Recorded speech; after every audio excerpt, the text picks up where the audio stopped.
Magandang tanghali po sa ating lahat mga kabayan. Panibagong araw, panibagong mission po ang ating lalakbay ngayon sa tanghaling ito. Ayan po, habang tayo ay naglalakad, ay sinasalubong tayo ng ambon po mga kabayan. Nag-aagaw yung araw at ulan sa tanghaling ito. Sa tanghaling ito mga kabayan, meron tayong pupuntahan ngayon, no? Itong tao po mga kabayan ay hindi na po bumababa ng baryo, no? Talagang nanatili siya doon, nakatira sa kanyang bahay kubo kung saan mag-isa lang po siya doon, no? Pinupunta na lang po siya ng kanyang mga kaanak upang hatiran ng pagkain. Namuhay mag-isa sa kabundukan. At ano nga ba mga kabayan ang naging dahilan kung bakit ayaw na ni tatay bumaba ng baryo? Bakit ayaw niyang makasalimuha sa maraming tao po, no, na nanatili siya dito tumira? At sabi pa po mga kabayan, si tatay daw po ay hindi ito tumatanggap ng basta-basta kapag mayroong nagbibigay sa kanya, no? Kaya tayo, nandito ang team, subukan, puntahan, kahit alam nating malayo, kahit anong pagkain po, kahit anong klaseng pagkain, hindi daw po ito tinatanggap kasi sinasabi ni tatay ay parang nilalason siya. Susubukan natin. Ipag-pray nyo po kami mga kabayan, naway hindi kami mapana, naway hindi mabigo yung aming pagpunta dito. Kausapin tayo, tanggapin kung ano man yung ating maibibigay. Kaya sinamahan po tayo, no? Nauna na po sa atin para ayusin kung ano man ang sitwasyon doon ni tatay mga kabayan. Tara, samahan niyo po kami.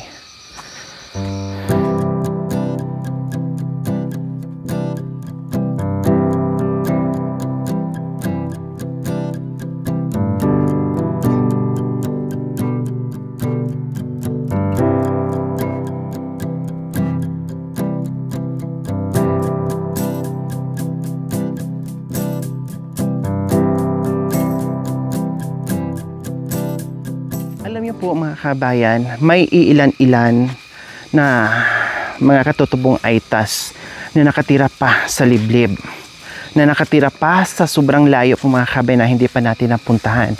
So ngayon, isa ngayon si tatay sa mga aitas na hindi bumababa, no? Marami pa tayong pupuntahan at diskubrihin po mga kabayan, no, na may mga aitas na nanatili tumira sa malayong kabihasnan, no, na hindi na po sila bumababa ng bayan o kahit sa baryo po nila. Talagang doon na sila. Kung ano yung nagisnan nila doon sa Mount Pinatubo po mga kabayan, ay nandoon na sila, no? Kumbaga yung mga kaanak na lang nila na napadpad dito sa baryo o dito sa bayan, no, dumadalaw sa kanila, pero sila na nandoon sa malayong kabihasnan, never at ayaw na po talaga nilang bumaba mga kabayan para masilayan yung baryo. Hindi po ayaw po talaga ng mga kabayan. Kaya tayo, hanggat kaya natin, no, maglakad, hanggat kaya natin puntahan, maabot yung mga tulad nila, ay gagawin po natin para kahit papaano ay makapagbigay tayo ng pagmamahal. So nandito na tayo mga kabayan sa tuktok kung saan mahaba-haba pa ang babain natin, kasi ito yung pinakatuktok, no, na dadaanan natin papunta doon sa bahay ni tatay. Malayo pa ito mga kabayan. Ito yung pinakatuktok ha.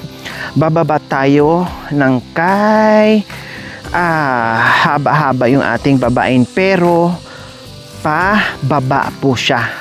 Kaya mamaya aakyat na naman tayo. So dito po sa liblib na to, sa malaking bundok, no, sa daanan na bangin po mga kabayan, kailang hindi natin masyadong mapansin yung bangin kasi masukal, madamo. Pero pag plain to mga kabayan, nako, baka mga yung tumbong natin dito mga kabayan, kasi hindi siya biro, no? Napaka taas, no, nitong bundok mga kabayan na binababa natin ngayon para mapuntahan lang po natin si tatay. Yes, natanaw na po natin, yun daw po yung kubo na yun, ayun yung kubo na yung mga kabayan. Diyan daw po nakatira si tatay na pupuntahan natin, na sinasabi nila mailap si tatay sa mga tao. Narinig niyo po yung sinabi ko, mailap si tatay sa mga tao, lalong-lalo na daw sa mga unat, no? Dahil hindi ito bumababa ng baryo. Bukod tanging nag-iisa dyan siya, at hindi na nakakasilip ni minsan sa baryo mga kabayan. No, siya ang pinupuntahan dito minsan sa kanyang mga kaanak mga kabayan. Medyo nakaramdam ako ng takot, medyo nakaramdam ng nakakaiba po mga kabayan, kasi nga ay mailap sa tao, lalo na sa mga tulad natin na mga unat, and then meron itong pana, baka tayo ay mapana daw, delikado. Kaya minabuti natin na nagpasama tayo, isa sa kanyang pamilya po mga kabayan. Kaya Diyos ko, tara na. Excited ako na may halong takot po mga kabayan habang ako ay bumababa ngayon dito sa bundok na ito, no? At nauna na yung ating guide, no? Dahil siguro sabihan nila na maging aware si tatay na merong bisita na paparating po mga kabayan. Diyos ko, buti na hindi tayo inulan, dahil kung inulan tayo, mahirap itong daan, nakakatakot po mga kabayan, no? Nakita nyo naman kanina ang lalim, oh, di ba? Ang lalim, grabe yung daan kanina mga kabayan. Ang lalim nito. Nandito na tayo sa kalahati, kasi malaki nga po itong bundok mga kabayan. So ito yung ginagawa natin, no? Ito yung ginagawa natin araw-araw. Malapit na talaga tayo. Feeling ko tutuloy ba ako o hindi. Talagang ngayon lang ako mga kabayan, sanay na ako sumuot kung saan-saan. Parang ngayon ako nakaramdam na parang nagdadalawang isip ako kung tutuloy ako or hindi, kasi iba talagang nasa isip ko, no? Parang dati 50-50 yung takot at saka yung hindi takot. Ngayon parang 60-40 mga kabayan. Yung 60 yung natakot, 40 yung hindi natakot mga kabayan. Pero sa ngalan ng mission natin mga kabayan, alam niyo naman wala tayong inuurungan. Ala, sige, puntahan natin at tuloy tayo sa ating pupuntahan ngayon.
Nakikipagkwentuhan naman siya.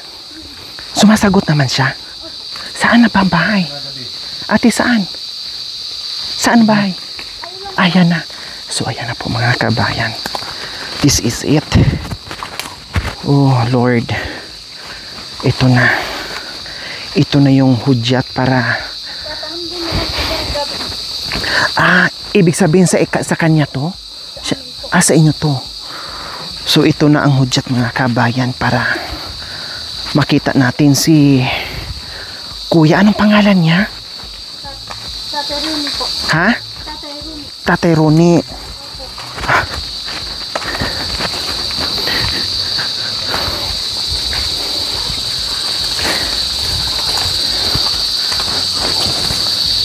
Imagine mga kabayan, oh. Ayan, oh.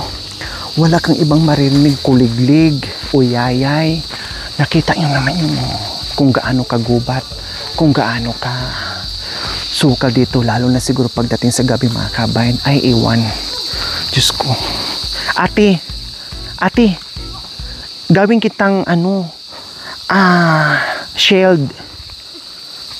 Huwag mo akong iwanan. Gawin kong shield si ate kasi buti na lang yung kasama ko. Medyo malaki-laki po mga kabay, makapagtago ako kung sa... Huwag mo akong iwanan, dyan ka lang sa ko ha. Basta ako dito, ako sa mo. Ganyan lang po talaga sila dyan pag So nagsinyas na si Kuya Michael na okay na daw. Ibig sabihin okay na, so pwede na tayong lumapit. So ayan po mga kabayan, kapiranggot na bahay na warak-warak na halos wala ng bubong po mga kabayan, na nakakugo lang ito at merong mali. Ay! Diyos ko na. Ano ba tong hangin na to? Lalo kong tinakutan. May napakli o may nabaring sa nga mga kabayan. Akala ko yan yung tunog sa crack. Hoy ate, di ba sabi ko sa'yo huwag mo akong iwan? So ito yun. Ayan, ito yung niya. Saan? Saan si Akoy? Tatay. Nandun. Ano ginagawa niya? Ate. Gumagawa ng silo ng ibon. Baka tayo ang siluin niya. Saan tayo dadaan? Saan tayo dadaan? Dito naman po tayo. Paano kung hindi? Teka, ate, antayin mo ako. Ate, antayin mo ako ha. Natatawa na. Hi po, Tay. Hello po. Magandang hapon. Ay, magandang tanghali. Kumusta po kayo? Ayan. Pasensya na po sa disturbo namin, ha. Nakakaintindi siya ng Tagalog. Sabi mo, pasensya na sa sa salitang Hindi Aita. na tayo po naiintindihan. Ha? Sinyas lang.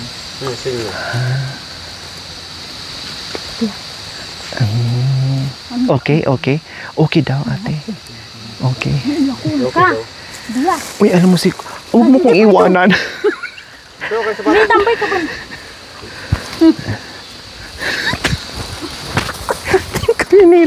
Hinila ko na. Ayan, ay Hindi naman salamat. po na nga yan. Yung mga bata nga po. Sila ang mga bata pumapunta dito. Gusto nila po nipuntahan.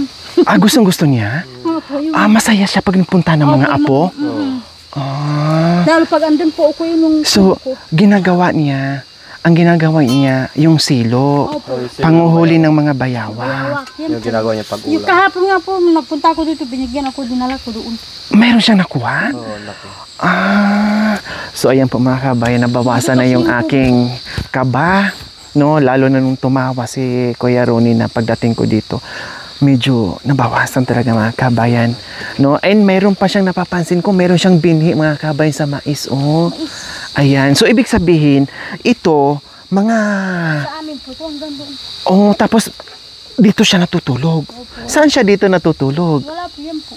Diyan lang. Oh, paano yung pagkain niya? Nagluluto naman po. Nagluluto siya yung mga root crops na pagkain. Wala siyang solar light dito? Wala, kung alam ko lang sana. Flashlight, binibili namin po, binigay. Tapos, bibili po kami ng batarya. Sayang hindi kami nakapagdala ng solar light. Mabigyan, kahit malang maliit sana, mabigyan siya ng solar lights diyan para pag gabi, hindi siya madilim. Nakakapagsalita ba siya? Pag minsan mo po. Ha? Ang gawag niya. Ayan, ang ganda ng smell. Gwapo si tatay.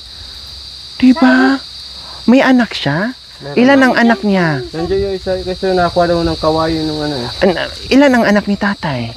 Marami po. Marami. Nasaan yung Yung iba nasa Just po. asawa niya? Nasaan? Kung yun, wala nang balita po. Hindi naman namatay. Umalis lang. Nagkahiwalay sila. Saan sila tumira dati? Saan sila nanirahan dati? Dito talaga. Dito. Iniwan siya ng asawa niya. Hindi kaya naging dahilan kung bakit gusto niya mapag-isa kasi iniwan siya ng asawa niya? Siguro po. Dahil siguro doon. Pero dati nakakapagsalita naman siya. Opo. Matagal na panahon na limited siya magsalita. Minsan nagsasalita, minsan hindi. Ah, okay. So at least nakuha ko na ngayon mga kabayan. Opo, nalilipasan sila ng gutom. Dati po, dinarana sa ano po doon sa Maribeles. Ay, sa ano ba? Doon sa Bataan. hospital. Sa ospital. Pina-check up. Dahil nalilipasan ng... 3 buwan. So naggamot naman siya dati. Opo. Okay naman. Okay naman po. Oh, so ang nangyari po pala dito mga kabayan, no, kung bakit medyo mailap si tatay sa tao or ayaw niya tumira sa maraming tao, gusto niya dito lang mapag-isa. No, siguro dala din ito ng depression kasi nga nabanggit din sa akin ng kanyang pamangkin na pinagamot nila dati, pag nalilipasan parang sinusumpong siya, pero pag hindi naman ay okay naman. So dala din po ito. Meron itong dala ng depression po mga kabayan kasi nga ay iniwan mismo or naghiwalay, iniwan siya mismo. Parehas din po sila may na ano sa Benat po yun. Meron ding Ewan ko, ngayon daw po wala na. gumaling din, parehas lang dalawa. Ah, baka nga sa gutom lang talaga. Naghiwalay lang sila dahil parehas sila ng sitwasyon ngayon. Oh. Galing po sila sa Maribeles. Bago sila napadpad dito, marabilis sila nakatira. Hindi po, doon po sila dinala. Doon po sila. Ah, pinagamot. Ah, okay. Hi, kumusta ka, Tay Ronnie? Kumusta po kayo? Okay lang po? Ayan. Diyos ko, kahit hindi ako nasagot ni Tatay Ronnie, ang sarap ng pakiramdam ko na pagdating ko dito ay... lang po yan pag may nangabuso. Talaga naman. Kahit sino naman talaga magagalit kapag inaapi, inaabuso, sinasaktan. Sabi ko doon sa mga anak ko, pag napunta kayo doon, huwag yung bubusitin yung lolo niyo. Tama. Dapat pakisamahan siya ng maayos, di ba? Gusto na napunta dyan. So, ibig sabihin, pag kayo na nandito, masaya siya, pati mga bata. Nandun ako, yung mga bata nadaan po dyan. Napunta dito. Sigaw ako ng sigaw. Wala po doon. Nandito sila sa lolo nila. Pero, nabanggit mo kanina, minsan tumutulong sa inyo pag merong ginagawa. Opo. Nagdadamo, nagtataga. Pero, pag nandito kayo, kung anong gawain dito, tumutulong siya. Opo. Kahit hindi mo siya pagsabihan. Nagtatabas po. Pag nag-uuling po kaming dalawa. Lumalapit sa inyo.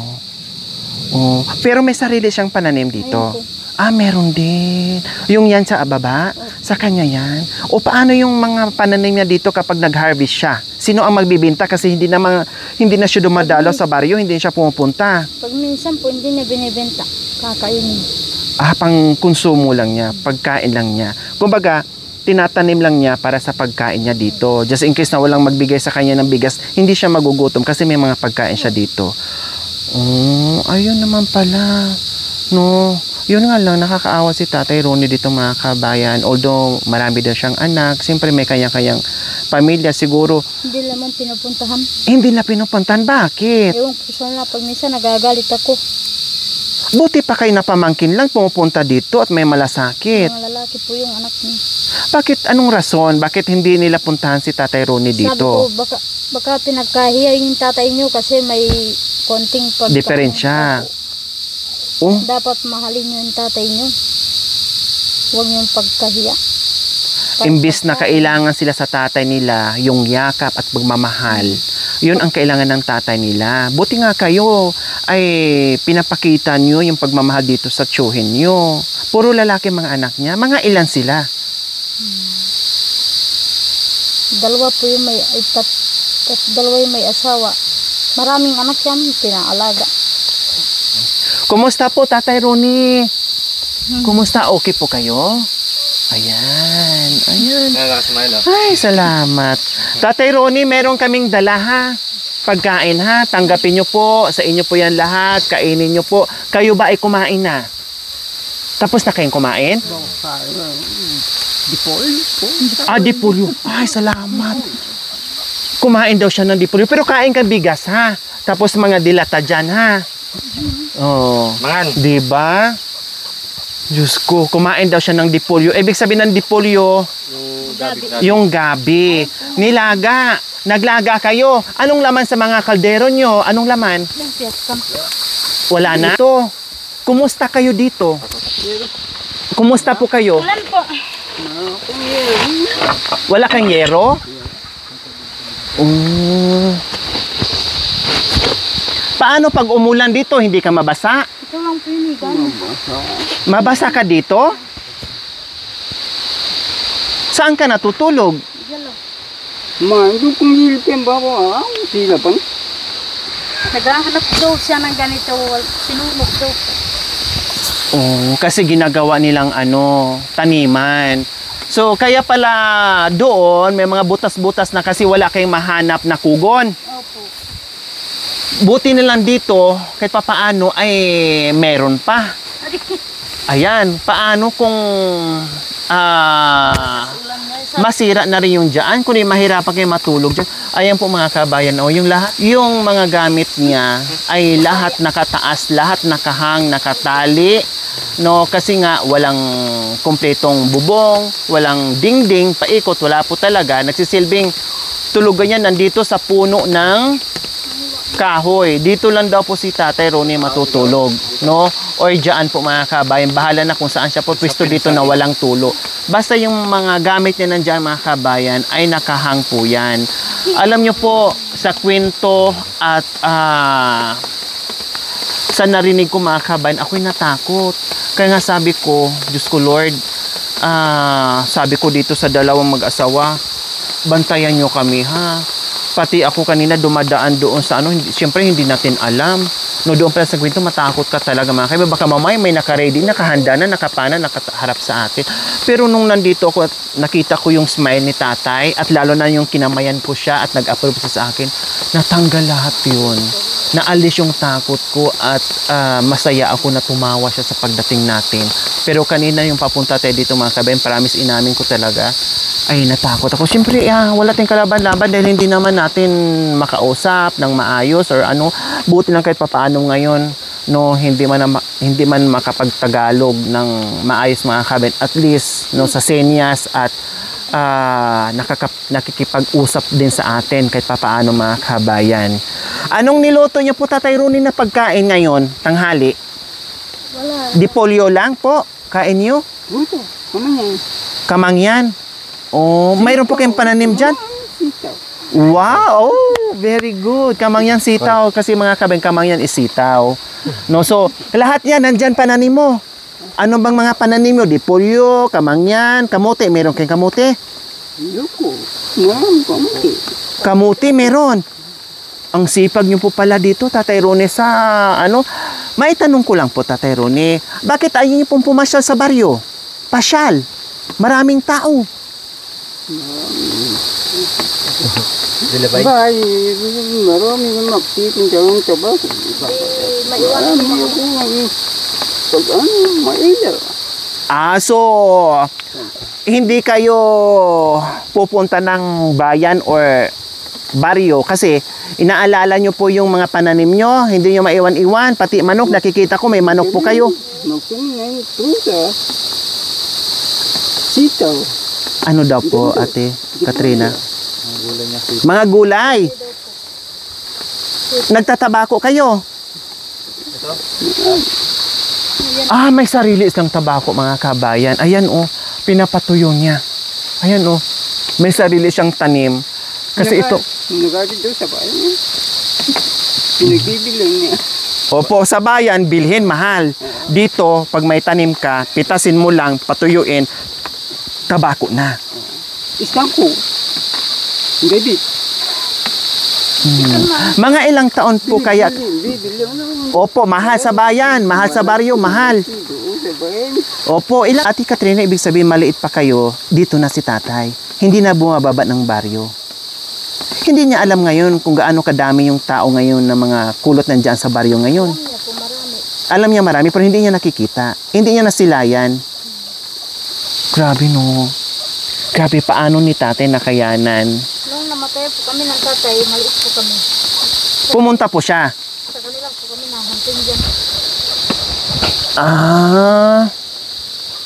Maliit pa po kayo noon. Diyan po kami nakatira sa Hindi ko ma-imagine, mga kabayan, sa loob ng ilang dekada na nanatili lang talaga si tatay dito. Siya nag-alaga po sa amin. Siya yung nagpakain. Hanggang nakahanap po kami ng trabaho. Kaya pala gano'n na lang yung malasakit nyo kay tatay kasi isa si tatay na naging parte sa buhay nyo. Nung maliliit pa lang kayo ay nagbibigay ng pagkain sa inyo. Nag-aalaga sa inyo. Oh, wow, ah. Grabe yung pagtanaw ni Ate Katrina po, mga kabayan, no? Hindi man niya tunay na ama, pero tinumbasan niya yung dating ginawa ni Tatay Ronnie sa kanya na nagbibigay ng pagkain, inaalagaan, no? Pero yung tunay na anak, mga kabayan, parang kinakahiya pa daw or hindi mapuntahan dito. Grabe, no? Buti na lang nandiyan si Ate Katrina at si Kuya Michael na kahit papaano sinisilip na dito, binibigyan ng pagkain, no, minomonitor kung anong kalagayan, kahit ayaw bumaba or pumunta ni Tatay Ronnie sa baryo, okay na din yung mga kami kasi hindi natin siya mapilit. Baka hindi natin alam, meron siyang phobia sa maraming tao, may takot siya sa maraming tao, mas gusto niya na manatili dito na wala siyang kasama, na siya lang. Yun siguro ang pinili niyang buhay, mga kabayan. Kaya nanatili siya dito sa gubat o sa kabundukan po, mga kabayan. So ayan po, mga kabayan, no? Thank you. Sabi ko kahit hindi kami kausapin ni Kuya Ronnie, okay lang. Basta tanggapin niya yung pagkain namin na binigay namin sa kanya. Awa ng Diyos po, mga kabayan, dinidig ang aming panalangin. Maganda, matiwasay ang aming pagpunta at pakikipag-usap kay Kuya Ronnie. And kumain siya sa aming daladalang biskwit po, mga kabayan, at mga groceries po, mga kabayan. Salamat, no, na kahit papaano ay sa pamamagitan nitong ating Bitbit po, mga kabayan, na makakatulong sa kanyang pang-araw-araw kasi alam naman po natin dito, mga kabayan, na napakahirap ng buhay. Alam naman natin mabubuhay sila dito, mga kabayan. Pero syempre, no, kahit papaano hindi puro hirap yung maranasan dito ni Tatay Ronnie. Kahit papaano sa ganitong pagkakataon, minsan-minsan na mabigyan din natin siya ng kaligayahan. So bigas, so marunong siya sa pera. Marunong siya. Sa bagay, nandyan naman kayo na uutusan niya. Punta sa baryo. Pinabibenta niya yung kalakal niya. Tapos yung pera niya, Binibili namin. binibili niya ng pagkain. Siya rin po, nabili din sa mga tindahan. Pag wala po ako, sabi ko, punta tayo din sa kabilang tindahan. Akin na yung wallet ko. So ayan, bigas. Abias. Magluto ka. Ha? Dito ako matulog. Ako. Okay lang sa'yo? Dito ako matulog. Labay mo, ako matulog dito para ako tagasaing sa'yo. Tagaluto. Ha? Okay? Labay? Sabi niya, sige. Ikaw naman dito, ako naman sa bayan. Palit tayo. Labay maahawa. So ayan po, mga kabayan, bigyan natin ng kahit yung barya-barya po, mga kabayan, ni tatay. Anong na yan? Sabi niya, ay, ibig sabihin, ay, pala. Ay, sorry.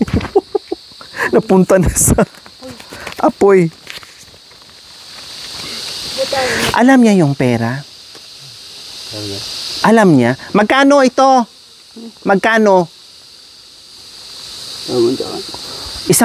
Ito 200. O 200. Ito? 300. O 300. Very good. Ito? 400. Oh, very good. Makarami ka sa akin pag marunong. Ito?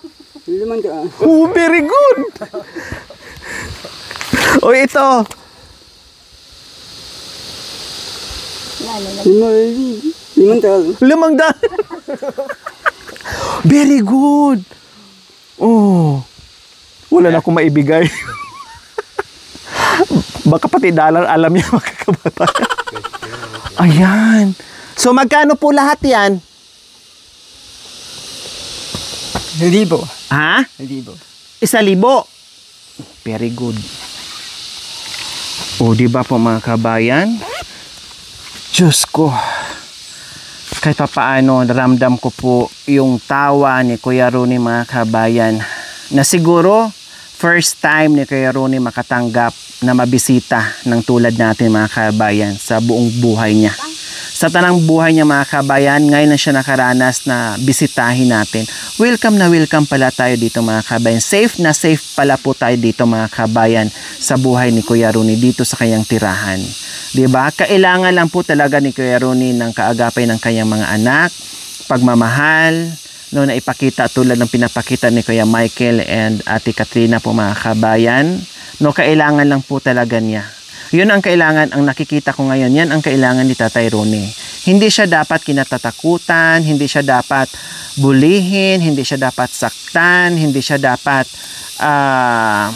biruin, no? Kailangan niya ng tunay na pagmamahal mula sa kanyang tunay na pamilya po mga kabayan. Magpapasalamat po tayo sa ating mapagmahal and very generous sponsor. Pioneer sponsor din po natin mula noon hanggang ngayon mga kabayan yung kanyang pagmamahal sa mga kabayan natin. Isa si Tatay Ronnie na naabutan ng pagmamahal sa ating mapagmahal na sponsor from OFWs ng Malaysia. Maraming salamat po sa inyong ginintuang puso. Dalangin po namin na waibigyan pa kayo ng mahabang buhay. No, alam pong gaano kaginto yung puso niyo para sa mga katulad natin, katulad nitong mga pinupuntahan natin. Salamat po muli from OFWs ng Malaysia. Nabigyan po natin ng pagmamahal si Tatay Ronnie Suanya.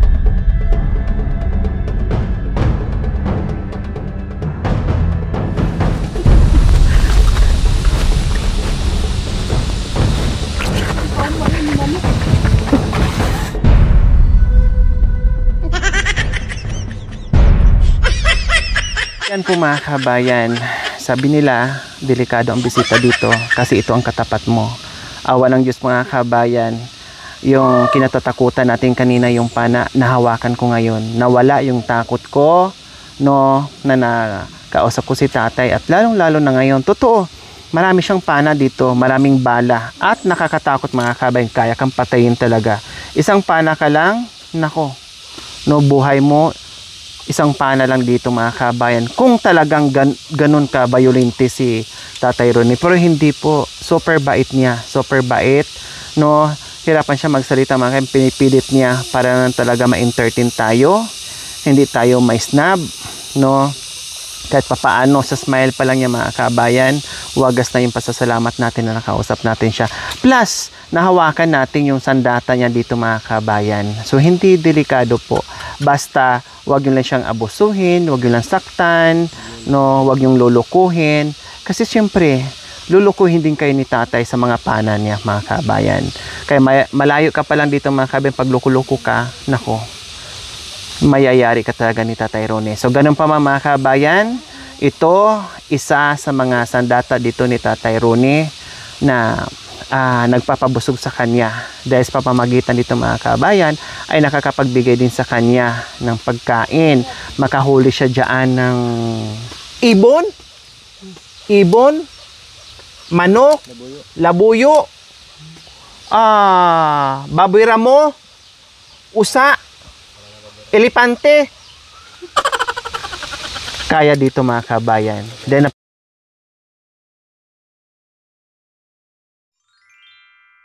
thank you for watching. Don't forget to like, share, and subscribe.